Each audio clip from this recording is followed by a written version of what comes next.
For this video, I wanted to go over a core sequence and what your core should and shouldn't be doing so we can avoid, some of that diastasis recti, any extra pain, make sure we're managing our abdominal pressure correctly.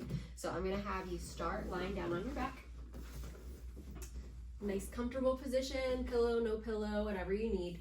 See if we can find that nice neutral spine. So you're going to roll the pelvis forward, roll it backwards, try to get right in the middle. So we're not forcefully pushing our back down, back's not arching up, somewhere right in the middle.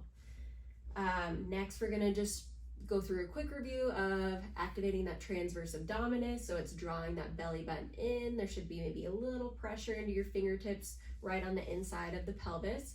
You can do that by forcefully exhaling or making that hissing noise like a snake. There's that core contraction. Let's also time it with the pelvic floor contraction. So that's going to be same thing as stopping the flow of urine, drawing the pelvic floor together and in as we get that transverse abdominis contraction, all timed with that exhale.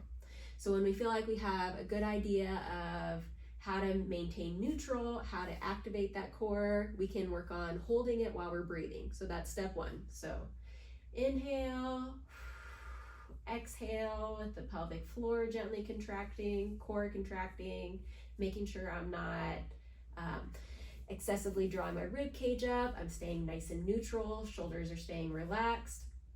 When that's easy, then we're gonna hold that same position, the Kegel contraction with the transverse abdominis, spine in neutral.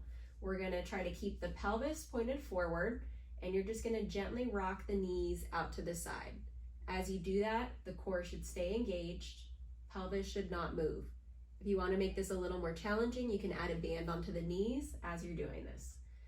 If you feel like you lose it, stop, find that core contraction. See if you want to do the exhale, forcefully blowing out a candle, making a hissing noise like a snake. Regain that contraction, and then go through the movement again. You should be able to go back and forth. You can do 20 times, or you can work more on endurance, 1 to 2 minutes. These are nice endurance muscles that should be working throughout the day.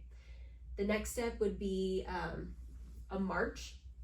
So same thing, we get that core engaged. We're gonna try to just lift the legs up, alternating as much as you can limit the pelvis compensating moving. So everything stays nice and neutral, just lifting the legs up and back down, keeping that core engaged.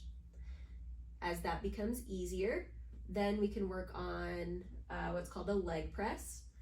So same thing, we'll get that light pelvic floor contraction, transverse abdominis contraction, neutral spine. You're just gonna try to slide your leg down and back up, and then alternate sliding down and back up. Keep going back and forth. Again, you can do 20 times, you can do 2 minutes, you can do it until you feel like you can't hold the contraction anymore.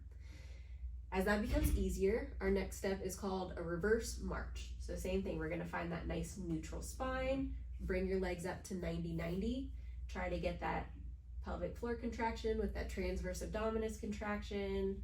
Don't let that rib cage come up, and you're gonna try to alternate tapping your heel down, 1 at a time.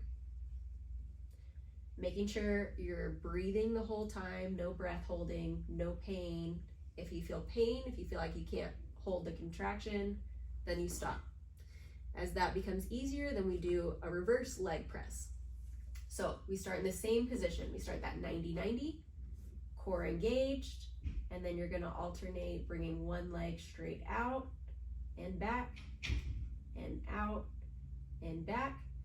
You can try to keep the legs a little higher, or if you want to try to challenge yourself, start bringing them down closer towards the table. Making sure core stays engaged, neutral spine, no pain.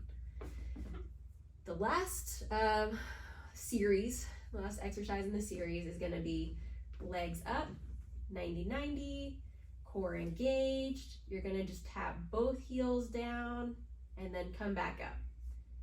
And then just keep going back and forth. The big thing that I want to see while you're doing these is no pain, no breath holding. There should be no abdominal doming. So what that looks like would be the inside of your stomach coming up and together. So see if I can try to, so something like that, where my belly button's jutting out.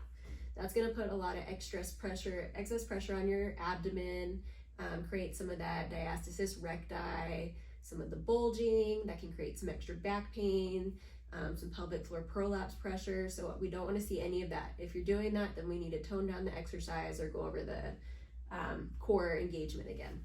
So when you are activating the core correctly, the belly button draws in, everything stays nice and flat.